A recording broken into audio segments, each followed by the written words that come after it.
All right, proportions. A proportion is a statement that shows two ratios are equal or equivalent, which also means the same. Proportions are written as A over B is equal to C over D. To solve a proportion, or find the missing number, you must cross multiply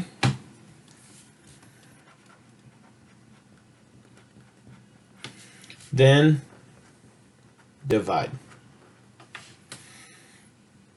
So if we look at the first one, it says 4 over 9 equals 10 over x. So I cross multiply, which means I take my 9, I match it with the 10, I take my 4, I match it with my x. And some people call it a butterfly, some people call it band-aids. It's whatever you're really comfortable with. And so I take 4 times x, 9 times 10, and set them equal. Well, 4 times x, I don't know what x is, so that's just going to stay as x, or 4x. 9 times 10 is 90.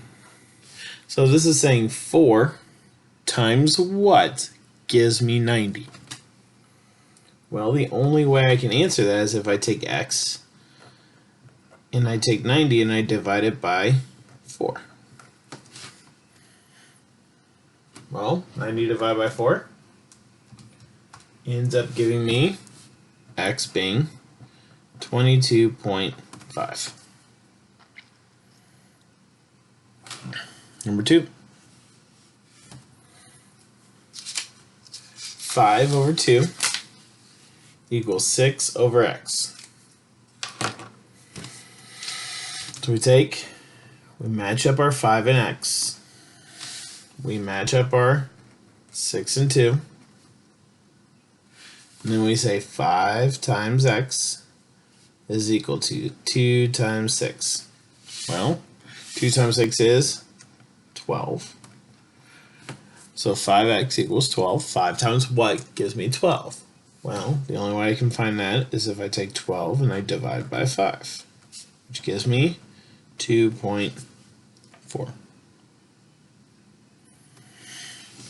Number 3, I have 5 over 2 equals 2 over x. Well, we cross multiply, so we match up. 2 times 2 is 4. 5 times x is just 5x. Well, 5 times y gives me 4. So I gotta take 4 and I gotta divide by 5. There's my x. Oh, well, I can leave it as that fraction, but if I make it into a decimal, x is 0.8.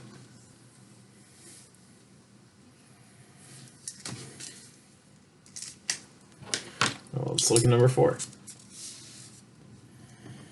These are a little bit bigger numbers, but don't get scared away. We do the exact same process. We match up 21 and 18. Match up x and 27. So we take 27 times x is equal to 21 times 18. 21 times 18 is 378. That's the same as 27x. Well, 27 times what gives me 378? Well, in order to do that, I divide 378 by 27.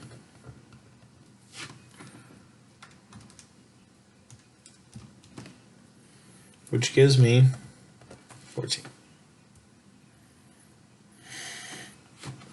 Number 5,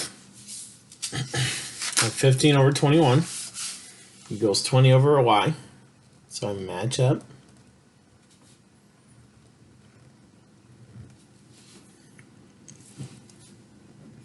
(15 times y) is equal to 20 times 21.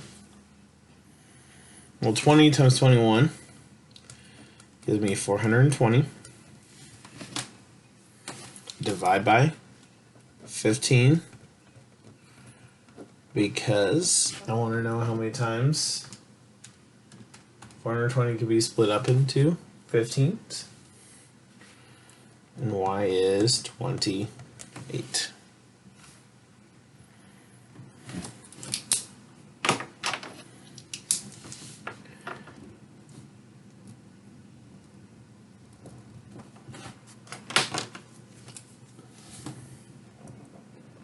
Here I match up 26 and 9.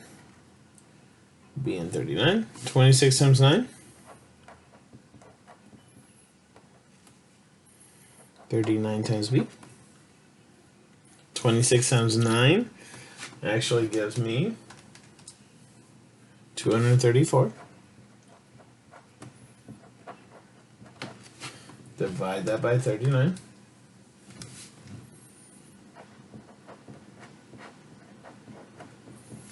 That gives me 6 as my B.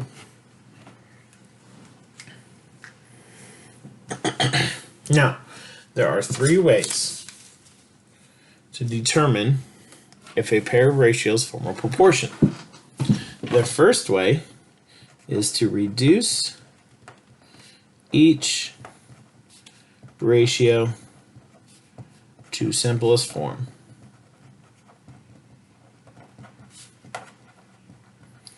If they are in simplest form and they're the same, then they are equivalent.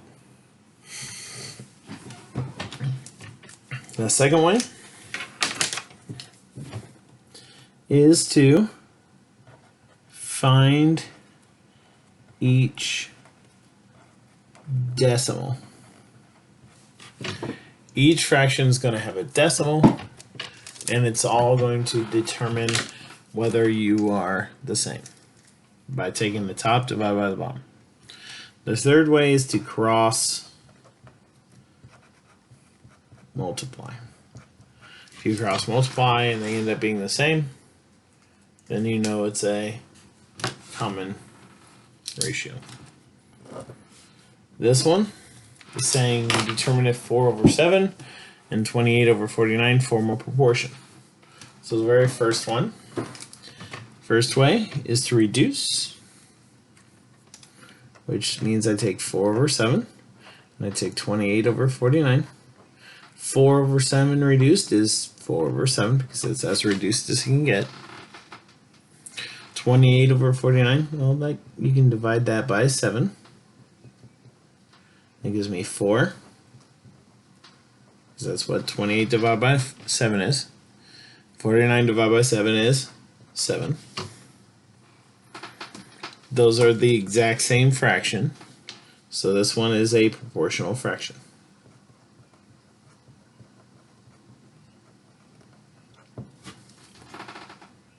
You will find out that I do this all 3 ways, and it doesn't matter how you do it.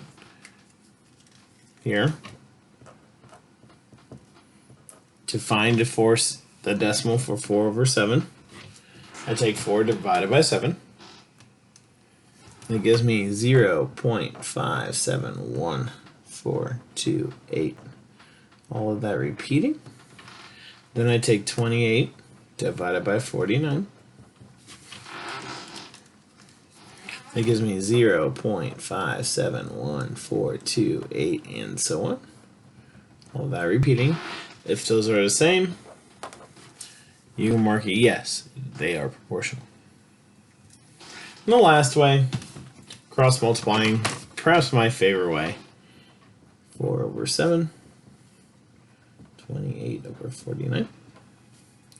We group it.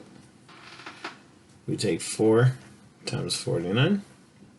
See if it's the same as 7 times 28. 4 times 49 gives me a 196. 7 times 28 gives me 196. Since they are the same, yes, it is proportional. It does not matter which one of these you do. Okay? You will always have a proportional relationship if they are the same. Let's look at number 8 through 9. Determine if each pair forms a proportion. Use any method of your choosing. So these are going to determine on you which method you choose. I always cross multiply because it seems easiest to me. Take 13 times 90, 10 times 104. Well, 13 times 90 gives me 1,170. 10 times 104 gives me 1,040. These are not the same, so this one's a no. Here, I cross multiply again. I get 5 times 5, and then 2 times 13. 5 times 5 is 25. 2 times 13 is 26. These are not the same. They're close, but not the same.